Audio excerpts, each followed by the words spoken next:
Este mensaje que quiero compartir hoy, creo que tiene que ver con Dios queriéndonos hablar en una temporada, sin duda. Yo dejé de ver noticias, a pesar de que en mi trabajo tengo que ver muchas noticias. Yo decidí dejar de ver noticias, dejar de ver redes sociales desde hace ya varios meses, porque pues, de repente levantas, lo primero que haces es agarrar el celular y a los 10 minutos ya tienes la cabeza saturada de información. Y me empecé a dar cuenta que no estaba siendo sano para mí, para mi mente. De repente, como cristianos, hacemos a un lado quizá no lo llamaría enfermedades, pero estos temas de la depresión. Decimos, no, no puedes estar, un cristiano no puede estar deprimido. Y no, la realidad es que sí, ¿no? Un cristiano puede tener dificultades en pensamiento, tristeza. Y entonces yo decidí hacer eso. Sin embargo, y no porque me las dé de muy santo, pero decidí cambiarlo por pasar momentos con Dios, ¿no? Dije, ya no voy a leer noticias porque, al contrario, lo que yo quiero es, en lugar de que me levanto a las 5 y media de la mañana, 10 minutos después ya tenga la cabeza llena de tonterías de redes sociales o de noticias, y mejor que lo tenga lleno de buena palabra y de la palabra de Dios, ¿no? Lo mismo al acostarme. Ahora, y entonces lo que yo buscaba es justo buscar la presencia de Dios, ¿no? Cómo estar en la presencia de Dios.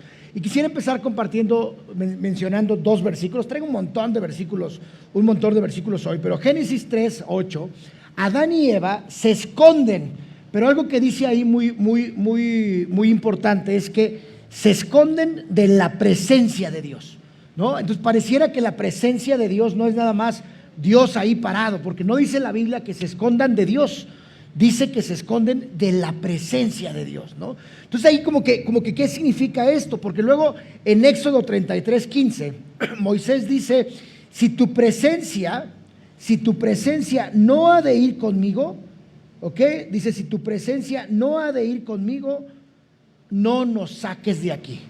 Entonces pareciera que la presencia de Dios es algo más allá de simplemente decir que estamos caminando con Dios, sino pareciera que es algo diferente. Y quisiera ir yo a un par de ejemplos adicionales en la Biblia, que es donde hoy quisiera enfocar este mensaje. En Génesis 39, en los versículos 2 y 3, que seguramente varios conocemos la historia de José el soñador. En Génesis 39 habla de este momento donde a José el soñador, es vendido por los ismaelitas a Potifar, a un jefe, un rey, llamémosle, o parte de la corte del faraón. Pero quisiera irme a la historia un poquito más atrás, por si alguien no la conociera. Creo que la mayoría podría conocerlo. Es decir, José tiene un sueño cuando era joven, donde Dios le revela en ese sueño que va a haber ciertas personas que se van a arrodillar ante él.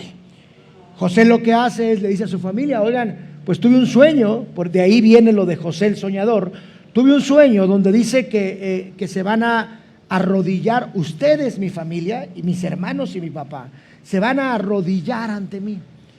Se vuelve el consentido del papá. No voy a entrar en detalle de si pudo haber compartido ese sueño o no, pero al final los hermanos deciden primero meterlo a un pozo porque querían matarlo, y después deciden venderlo a los ismaelitas, y de ahí termina, después de ser vendido, pasa a la casa de Potifar, este oficial del faraón, o esta persona que pertenecía a la corte del faraón. Entonces José sueña, lo meten, sus hermanos lo quieren matar, terminan metiéndolo en un pozo, terminan vendiéndolo como esclavo y terminan al final vendiéndolo a Potifar. Hasta aquí, algo importante es que José no había hecho nada malo más que contar un sueño, y ya había pasado toda una serie de dificultades y una serie de historias. Y quizás algunos de nosotros nos empecemos a identificar con José. Hace poco platicaba con una persona que vive en la calle, que platicamos seguido con él, es toda una historia que después les contaré, y me decía, es que yo siento que yo no he hecho nada malo como para haber terminado viviendo, ¿me escuchan bien? Sí, para haber terminado viviendo en la calle. Quisiera el versículo 2, 39:2, dice, justo ya pasó por la cárcel, ya fue vendido, y dice, mas Jehová estaba con José y fue varón próspero, y estaba en la casa de su amo el egipcio, y vio su amo que Jehová estaba con él y que todo lo que él hacía, Jehová lo hacía prosperar en su mano. ¿Ok? Algo importante es que en este momento la presencia de Dios estaba con él. La presencia de Dios estaba con José. Me confundí ahorita que empecé, les decía que había pasado por la cárcel, todavía no había pasado por la cárcel, estaba con la, le repito la historia, José, me emocioné, José lo quieren matar, lo terminan en una poza y lo venden, todavía no pisa la cárcel, hasta ahí José no había hecho nada. Sin embargo, justo José Potifar veía que tenía la presencia de Dios, o que la presencia de Dios estaba con José y lo estaba prosperando. Si seguimos leyendo un poco la historia, vemos que la esposa de Potifar se quiere ligar a José, ¿no? Le tira la onda a José, José tampoco hizo nada, y de repente pues José, algo importante es, huye de la esposa de Potifar, ¿no? Dice, yo no quiero meterme, yo no quiero hacer nada que tenga que ver con la esposa de aquel para el que estoy trabajando, ¿no? Sin embargo, Potifar, enojada, lo acusa de que había querido abusar de ella, de que había querido abusar de la esposa de Potifar. Potifar, enojado, lo detiene y lo manda preso a la cárcel del faraón. Y una vez más, José, en lo que nos cuenta la Biblia, no había hecho absolutamente nada malo. No había hecho nada. Pero si vamos a Génesis 39, más adelante, en el versículo 21 y 23, 21 a 23, justo lo que nos dice es, pero aún en la cárcel, el Señor estaba con él y no dejó de mostrarle su amor. Hizo que se ganara la confianza de la guardia de la cárcel, el cual puso a José a cargo de todos los prisioneros y de todo lo que ahí se hacía. Como el Señor estaba con José y hacía prosperar todo lo que él hacía, el guardia de la cárcel no se preocupaba de nada de lo que dejaba en sus manos. Y entonces, una vez más, José estaba en la cárcel y dice que la presencia de Dios estaba con él. Esa misma presencia de Dios que aquí nosotros clamamos, y mientras alabábamos decíamos que tu presencia venga a este lugar, esa misma presencia de Dios es la que estaba con José en la cárcel. Esta es una historia que a mí me fascina, siempre me gusta imaginarme las historias de la Biblia, pero hasta hace relativamente poco, un par de meses, quizá un par de años, fui a ver una obra de teatro que se llama José el Soñador. Y en esta obra de teatro que representa la historia de José el Soñador, en determinado momento, cuando José está en la cárcel, el actor se pone de rodillas y da un grito desesperado: Dios, ¿por qué me tienes aquí? Y ese fue un momento que en una obra de teatro tocó mi corazón. Porque cuando leemos la Biblia, quizá leemos, ay, pues José estaba en la cárcel, ¿no? Es un pequeño pasaje, pero si nos ponemos a pensar lo que realmente sentía José al estar en la cárcel, a pesar de que la presencia de Dios estaba con él, creo que era una situación muy complicada. Hace poco un pastor decía, pregúntale a una mujer que ha sufrido cáncer qué le preocupa, y no se va a preocupar por tonterías, no se va a preocupar por pequeñeces. ¿Por qué? Porque ella ya sabe lo que fue haber estado enferma de cáncer y que pudo haber muerto. Y de repente nosotros nos ponemos a pensar que la presencia de Dios solamente la tenemos cuando estamos en un buen lugar, cuando estamos cómodos. Sin embargo, la Biblia nos dice que la presencia de Dios acompañaba a José inclusive cuando estaba en la cárcel, inclusive en ese momento de dificultad. José en la cárcel definitivamente no era próspero. La presencia de Dios en ese momento no tenía a José como una persona exitosa. Es una persona que está en la cárcel. Sin embargo, ¿qué hacía la presencia de Dios? Hacía que todo prosperara. hacía que el jefe, perdón, déjenme acomodar esto de una vez por todas. Sí, perdón. Hacía que el jefe de la cárcel no tuviera que preocuparse por nada. ¿Por qué? Porque José estaba en la presencia de Dios. ¿En dónde? En la cárcel, en la dificultad. Y a veces nosotros, cuando tenemos algún problema, decimos: Dios, ¿dónde estás? Dios, ¿por qué me abandonaste en medio de la dificultad? Y no nos damos cuenta de las bendiciones que estamos viviendo, o inclusive de las bendiciones que estamos siendo para alguien más. ¿Alguno de ustedes les ha tocado estar en un hospital sufriendo, triste, y que de repente sientes orar por alguien más? Hace poco me daban un testimonio. ¿Te has puesto a pensar que quizás la razón por la que estés en ese hospital enfermo sea solamente para que ores por alguien y Jesús toque el corazón de esa persona? Yo me he puesto a pensar que algunas de las situaciones más complicadas que he vivido en mi vida han podido ser para que cuando alguien viene aquí a la iglesia y me dice: estoy pasando por esta dificultad, yo le pueda decir: no te preocupes, Dios lo hizo en mí y lo va a poder hacer en ti nuevamente. Y una vez más, la presencia de Dios está con nosotros. Si avanzamos un poco en Génesis 40, cuando interpreta el sueño del panadero y del copero, repaso la historia brevemente. Está el panadero del rey, el copero del rey en la cárcel. Él les interpreta un sueño y le dice a uno: tú te van a restablecer tu puesto, y al otro te van a mandar a cuello, ¿no? Ya no copelaste, cuello. Los invito a que lean la historia más a detalle. Y a raíz de esto, José queda en la cárcel un tiempo, queda en la presencia de Dios, y después de cierto momento el faraón tiene un sueño. El faraón tiene un sueño y le dice a uno de los dos que le había interpretado el sueño, José, le dice: oye, yo recuerdo que en la cárcel había una persona que interpretó mi sueño, quizás puede interpretar el sueño del faraón. Una vez más, ¿dónde estaba José? En la cárcel. ¿En qué? En la presencia de Dios. ¿Haciendo qué? En la cárcel, José sabía que tenía la capacidad para interpretar sueños. No él, sino su Dios. Porque si leemos la Biblia, dice: mi Dios puede interpretar este sueño. Entonces, ¿qué estaba haciendo José en la cárcel, en la presencia de Dios? Haciendo lo que Dios lo mandaba a hacer. ¿Qué estás haciendo tú cuando estás en una dificultad y queremos estar en la presencia de Dios? A veces nos preocupamos por cumplir reglas humanas, por llegar temprano a la iglesia, lo cual es bueno, por leer la Biblia, por escuchar prédicas, y nos olvidamos de estar en la presencia de Dios. Y nos olvidamos que en esa dificultad Dios puede usarnos para bendecir a alguien más. Dios puede usar tu llanta ponchada, puede usar tu pérdida de camión, puede usar una lluvia que te tocó. ¿Para qué? Para bendecir a alguien más. Y a veces nos quejamos: se me fue el camión, y nos enojamos. ¿No sabes que Dios puede estar usando eso?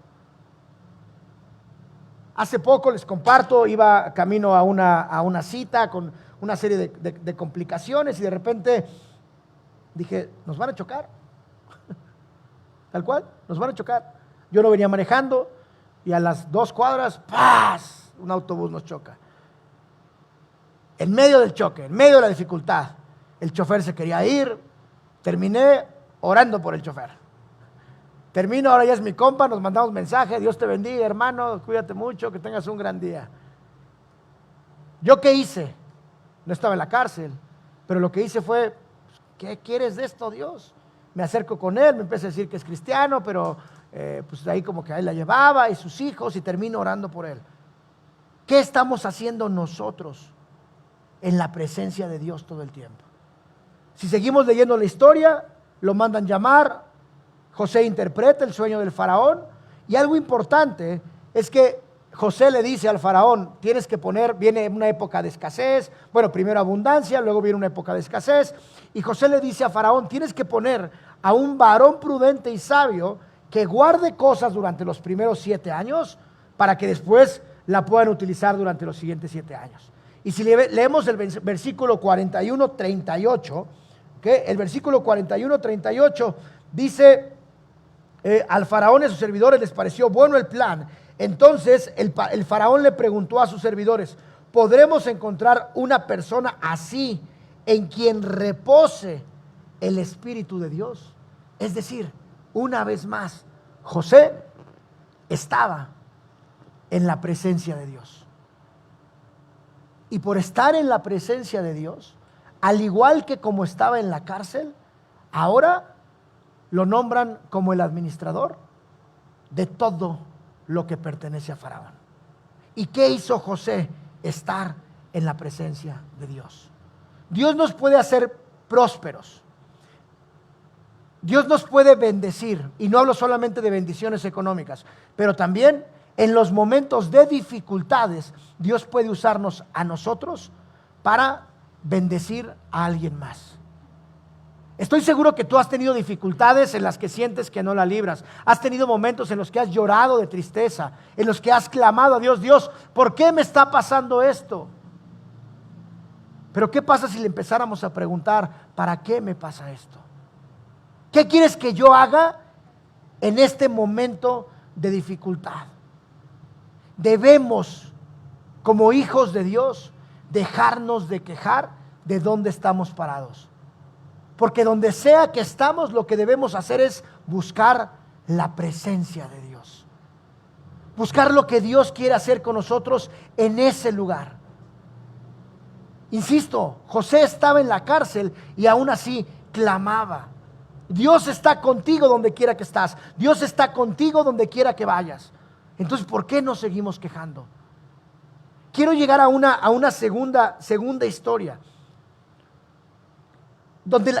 Porque cuando la presencia de Dios está con nosotros, nada puede contra nosotros. Lo dice Romanos 8:31. Si Dios está con nosotros, ¿quién puede contra nosotros?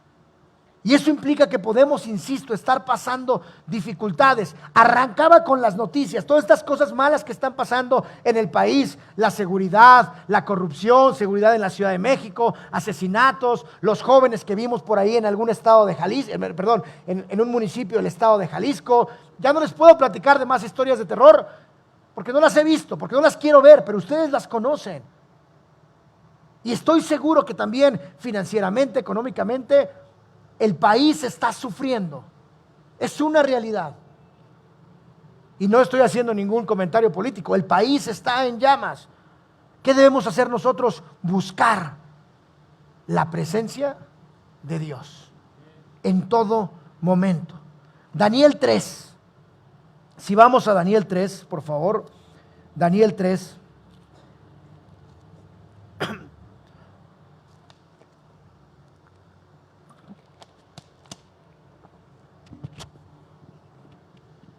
Hoy no se deja este.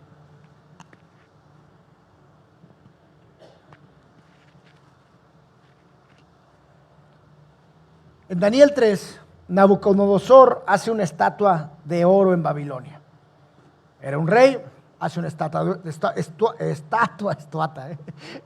de oro, y pone una ley donde dice: cuando suenen las trompetas, todos deben arrodillarse a adorar esta estatua de oro. Hace una estatua el rey y dice: todos se deben arrodillar. Pero además dice: y el que no se arrodilla a esta estatua, ¿ok?, va a ser enviado al horno de fuego, va a ser quemado. Pone la ley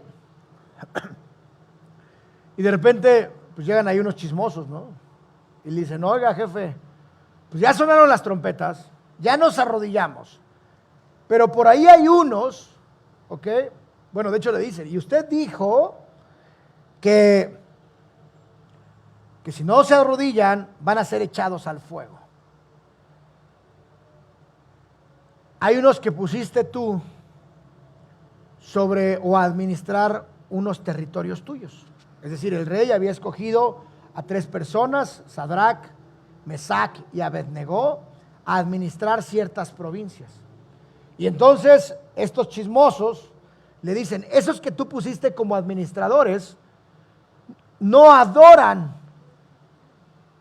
a la estatua que tú ordenaste que adoraran. Inclusive no adoran a los dioses que tú pediste o que tú ordenaste que adoraran. Y hay algo bien importante. Entonces Nabucodonosor dice, ok, yo puse esa ley, entonces tengo que cumplirla.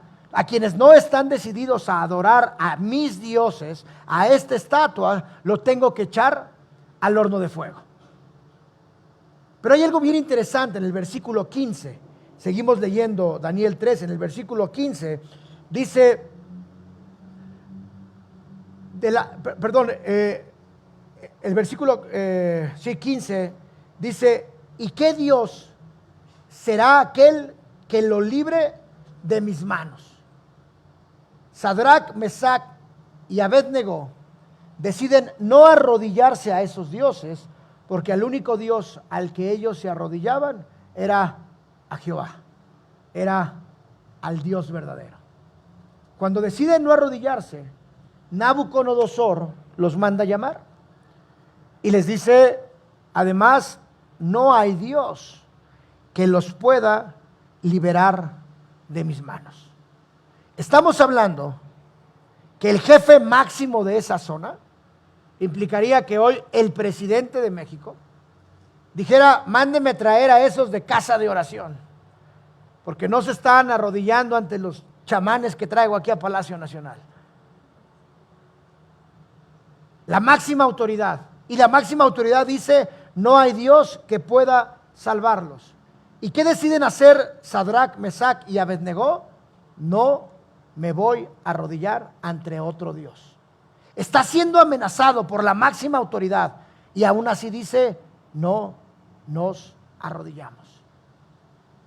Pero si lo traemos a nuestros días, quizá el presidente no nos esté amenazando, pero quizá tengamos alguna amenaza adicional, algún problema, alguna dificultad. Y de repente, si bien físicamente no nos arrodillamos ante esa dificultad o ese problema, de repente empezamos a creer que ese problema es más poderoso que el Dios que nosotros tenemos.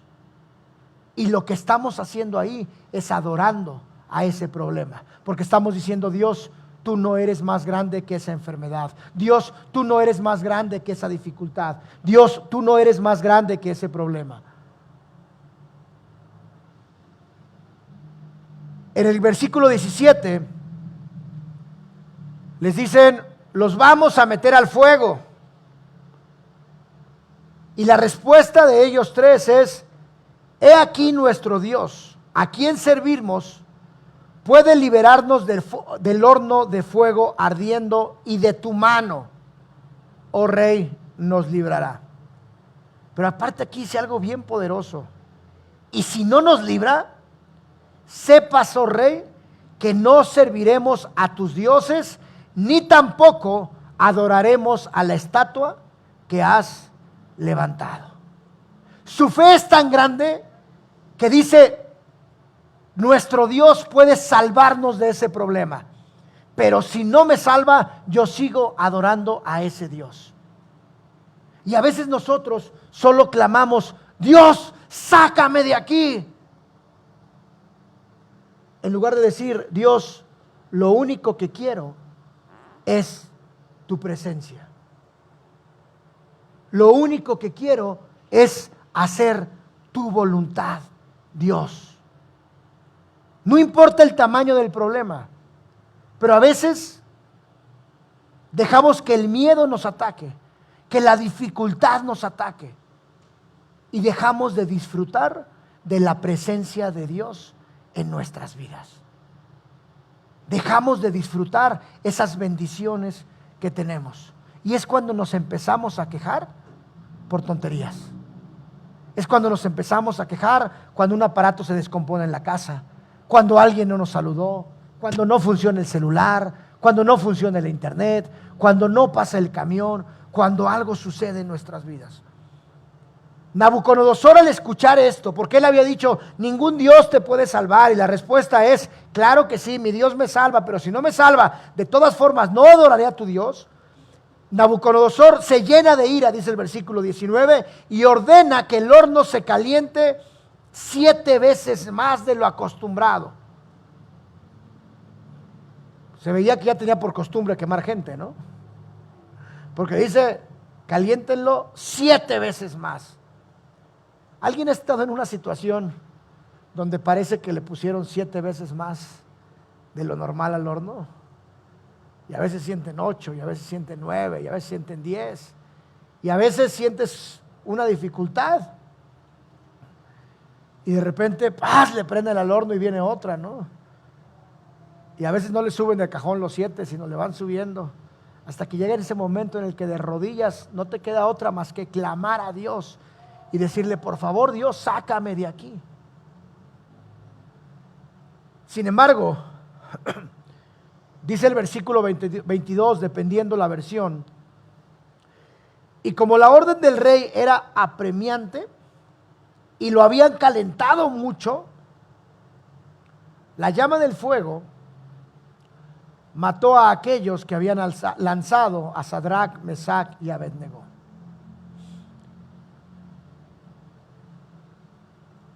El diablo puede mandar muchos demonios a atacarte. Puede subir el fuego 7 veces más de lo que tradicionalmente has sentido en tu vida. Pero lo que no sabe es que tu Dios es tan poderoso que esos mismos demonios que está mandando a atacarte van a morir por su propio fuego frente a los ojos del rey que te quiere atacar, del rey que te quiere destruir. De ese tamaño es nuestro Dios.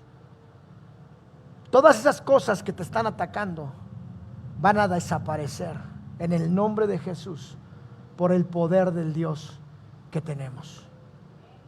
El versículo 24 dice que cuando esto está pasando, Nabucodonosor se pone de pie y pregunta a sus consejeros: ¿ustedes no echaron 3 varones atados dentro del fuego?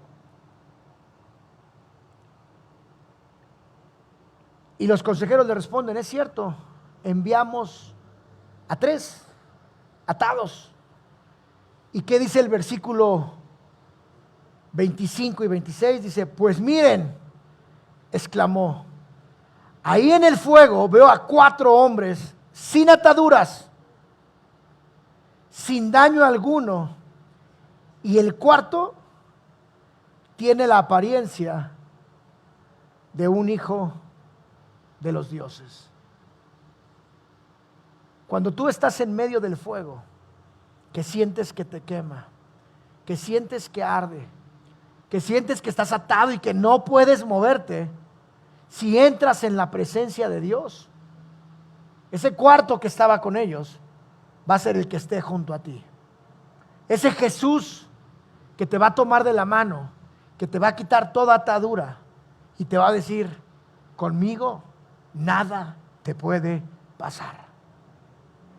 Conmigo no hay nada que te pueda hacer daño. Cuando la presencia de Dios está con nosotros, ni el fuego más ardiente nos puede hacer daño. Así lo prendan 7, 70, 700, le echen leña, diésel, gasolina, papel. No hay nada que pueda contra nosotros cuando estamos en la presencia de Dios, en la presencia del Hijo de Dios. Cuando los 3 jóvenes salen del horno, en el versículo 27, dice que los sátrapas, prefectos, gobernadores y consejeros reales se arremolinaron en torno a ellos y vieron que el fuego no les había causado ningún daño y que ni un solo de sus cabellos se había chamuscado. Es más, dice, su ropa no estaba quemada ni salía humo de ellos. Entonces exclamó Nabucodonosor: alabado sea el Dios de Sadrach, Mesach y Abednego, que envió a su ángel y los salvó. Ellos confiaron en él y, desafiando la orden real, desafiando este ataque que tenían directo de la máxima autoridad en ese momento, optaron por la muerte antes que honrar a adorar a otros dioses que no fueran el suyo. Cuando nosotros nos dejamos intimidar, cuando nosotros como hijos de Dios dejamos que alguien en el trabajo nos pise, nos ataque y actuamos con miedo porque nos vayan a correr, porque nos vayan a hacer algo, estamos adorando a otros dioses. Y lo que debemos estar es parados, sabiendo que la presencia de Dios está con nosotros. Esa presencia que Moisés dijo, si no vas conmigo, tu presencia, yo no voy. Y esa creo que debiera ser parte de nuestra oración cada mañana. Señor, que tu presencia vaya conmigo a donde quiera que yo ponga un pie. Pero así como Moisés le pidió eso, también a Josué le dice, donde tú vayas, yo iré. Y hoy Dios nos está diciendo, donde tú vayas, yo ahí estaré. Y no debemos tener miedo. Dice el versículo 29, por tanto yo decreto que se descuartice a cualquiera que hable en contra del Dios de Sadrach, Mesach y Abednego, y que su casa sea reducida a cenizas, sin importar la nación a que pertenezca o la lengua que hable. No hay otro Dios que pueda salvar de esa manera. Y yo aquí le agregaría, para toda enfermedad no hay Dios que pueda sanar de esa manera. Para toda dificultad económica no hay Dios que pueda proveer como provee nuestro Dios. Ante toda batalla que estemos enfrentando, no hay Dios que pueda enviar a sus ángeles como lo hace el Dios que tenemos. Ante cualquier situación que estemos enfrentando, no hay nadie que pueda hacerlo como nuestro Dios. Cuando Sadrach, Mesach y Abednego fueron metidos al fuego, se supone que iban a ser consumidos por él. Pero en lugar de eso, Dios no solo los protege a ellos, Dios no solo protege su pelo, a mí ya no habría mucho que proteger ahí, ¿no? También le protege sus pertenencias. Dice que su ropa sale con ni siquiera un olor a humo. El Dios que tenemos se preocupa más por ti de lo que tú te imaginas. Y a veces nuestras preocupaciones son qué comeremos, qué beberemos, cómo pagaré la renta. Cuando Moisés va a entrar, me regreso un poco en la zarza ardiendo, en esta presencia de Dios, Dios le dice, quítate los zapatos, ¿no? Y yo estoy seguro que en cualquier temporada difícil, es para que Dios nos quiera llevar al siguiente nivel. Para que Dios te lleve a un siguiente nivel de conexión con Él, a un siguiente nivel de amor. Pero también va a haber un momento en el que te quiera quitar cosas. En el que te diga, quítate como a Moisés los zapatos. Y debemos ser muy sabios y muy atentos a esas cosas que debemos dejar ir. Pueden ser amistades, pueden ser trabajos inclusive, negocios. Porque cuando entras a la presencia de Dios, lo que Dios quiere hacer es pulirte. Dios quiere protegerte. Dios quiere llevarte al siguiente nivel. Los demonios que quieren atacarte, los problemas que quieren destruirte, van a morir como murieron la gente que trabajaba para el rey. Y cuando tú salgas de esta dificultad, por más fuerte que haya sido, por más enemigos que hayan querido hacerte daño, cuando tú estás en la presencia de Dios, vas a salir y te vas a dar cuenta que no te pasó absolutamente nada. Y además, Nabucodonosor termina adorando al mismo Dios que protegió a estas personas. Tenemos que ser fuertes, porque cuando la gente nos vea saliendo de ese fuego que mató a varios, va a adorar al Dios que nos protegió. Va a adorar, gracias. Va a adorar al Dios viviente. Cuando de repente estoy en la oficina en la calle, la pastora platicaba hace poco, que justo orando por un señor en el aeropuerto, sana a esa persona y después se acerca conmigo y me dice, oye, ¿puedes orar por mi viejita, ¿no? por mi señora? Y me parece hermoso porque es un señor que le duele la espalda, oro por él y así como que, no, pues gracias, ¿no? Y de repente lo veíamos a lo lejos y se movía y probaba, ¿no? Y después de un rato de probar, dijo, no, pues sí jaló. Y entonces con pena paseó un par de veces y nos dice, oiga, y ya me dice, mamá, te está volteando a ver, ¿no? O sea, quiere decirte algo. Entonces ya me paro, ya, ¿qué pasó? No me recuerdo el nombre. Y me dice, oiga, ¿podría orar por mi esposa que está en casa? ¿Qué pasó ahí? Que el Señor dijo, bueno, no sé si haya dicho, ajijo, caray, o ay Dios, sí sané, que ore por mi esposa. Hace algún tiempo, cuando de repente entraba ansiedad a mi mente, yo me salía a caminar y le decía a Dios, muéstrame a alguien por quien orar, porque en medio de la dificultad yo voy a orar por la gente, yo voy a sanar enfermos, yo voy a dar palabra profética, porque nada va a detenerme. Y lo que pasa cuando salgo a las calles es que la gente sana. He visto milagros, he visto palabra, he visto gente que llora. Y ha habido un par de ocasiones donde de repente salgo a la calle y así saliendo me encuentro una persona y empiezo a orar por ella. Con mucha sorpresa me dice, es que mi mamá acaba de fallecer hace una semana. Y termino de orar por ella a 10 metros de la entrada de mi oficina. Y siempre le digo, Dios, guíame a dónde caminar, ponme a alguien para que ore por él, ¿no? Y entonces salgo, me cruzo con ella, siento orar por ella, oro por ella. Sigo caminando y le digo, Dios, ¿a dónde sigo caminando? Y siento que me dice, no, ya regrésate.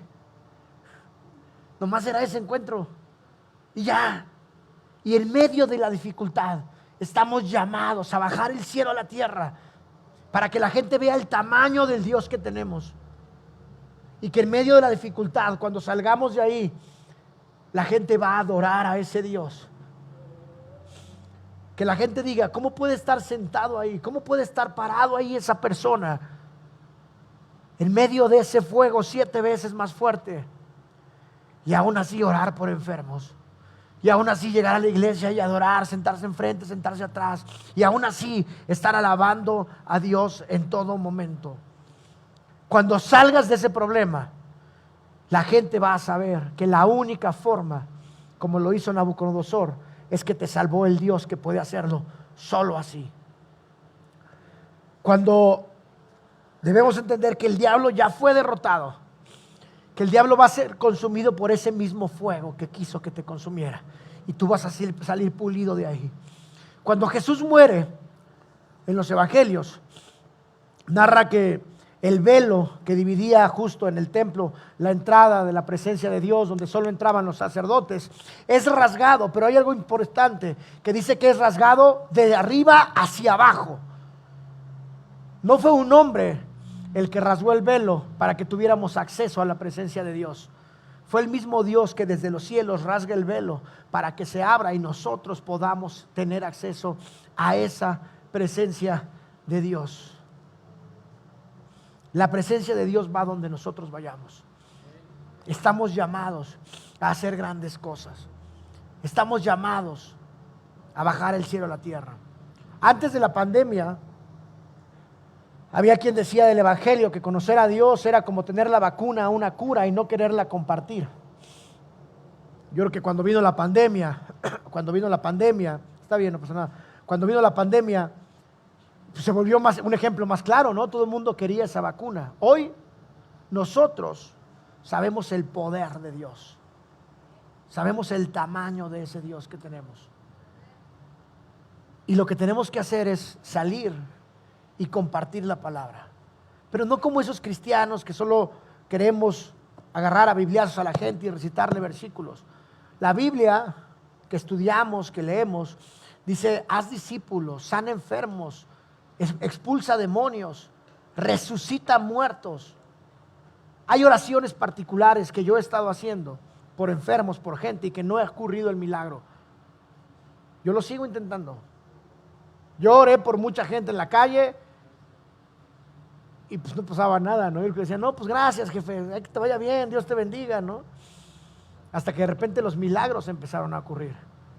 Hasta que de repente historias como la del Señor, historias de gente que le doy una palabra y sana o que le digo algo, todo eso que estamos haciendo es saber, reconocernos que estamos en la presencia de Dios y que a pesar de las dificultades no hay nada que pueda contra nosotros. ¿Qué vamos a hacer hoy saliendo de la iglesia reconociéndonos en la presencia de Dios? ¿Vamos a seguir quejándonos de las mismas cosas? ¿Vamos a seguir quejándonos de las tonterías que nos pasan en la vida? ¿Quién tuvo una mañana perfecta hoy? Yo anoche no pude dormir y puedo quejarme de que no pude dormir. A lo mejor se te quemó el huevo en la mañana. Pues tienes otros ahí para prepararlos, ¿no? Tienes un sartén, tienes gas. El agua tardó en calentarse, se calentó. Tienes agua. Como hijos de Dios, no podemos estarnos quejando de tonterías. Al contrario, debemos saber que donde quiera que estemos, justo la presencia de Dios está con nosotros. Ese Dios maravilloso, maravilloso que tenemos.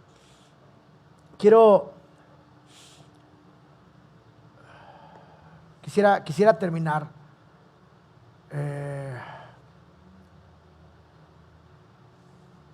si me acompañan poniéndonos de pie, por favor, nada más quiero terminar orando. Creo que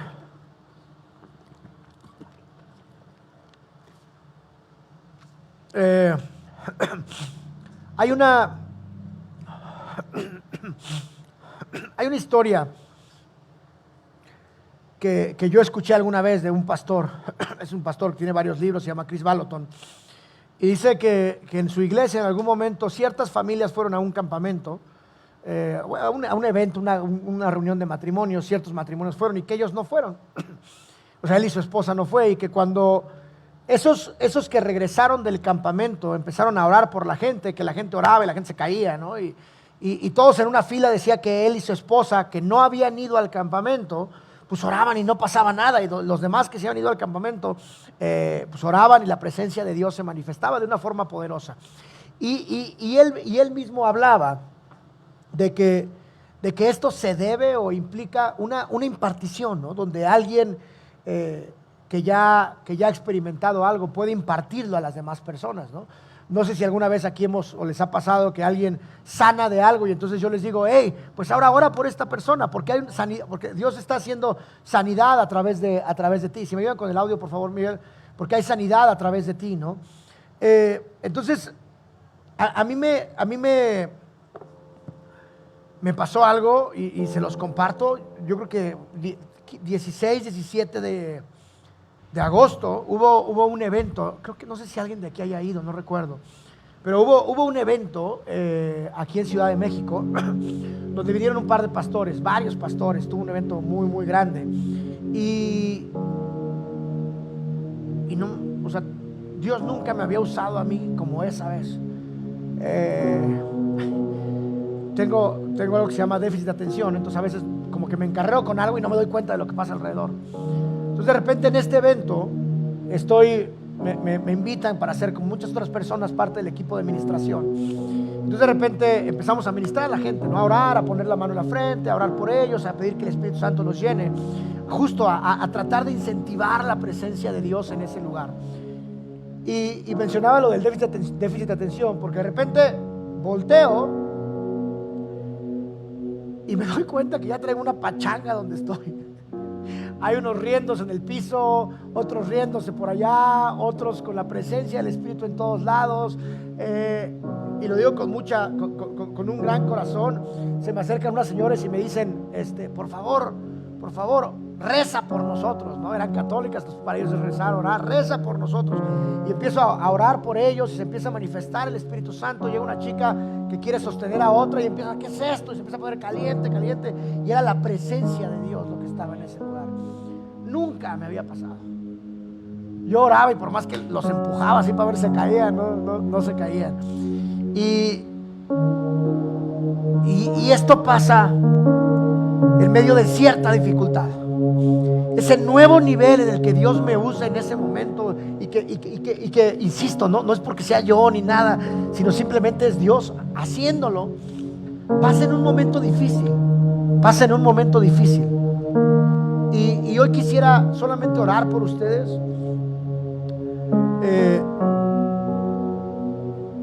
Y decirle, te invito a que si gustas, por concentrarte, solamente cierres tus ojos y decirle a Dios que en este momento, en este lugar, a cada uno de los que estamos aquí, nos permitas sentir tu presencia, Espíritu Santo. Que tú inundes este lugar, que tú llenes este lugar de tu presencia. Les pedimos a quienes están viendo la transmisión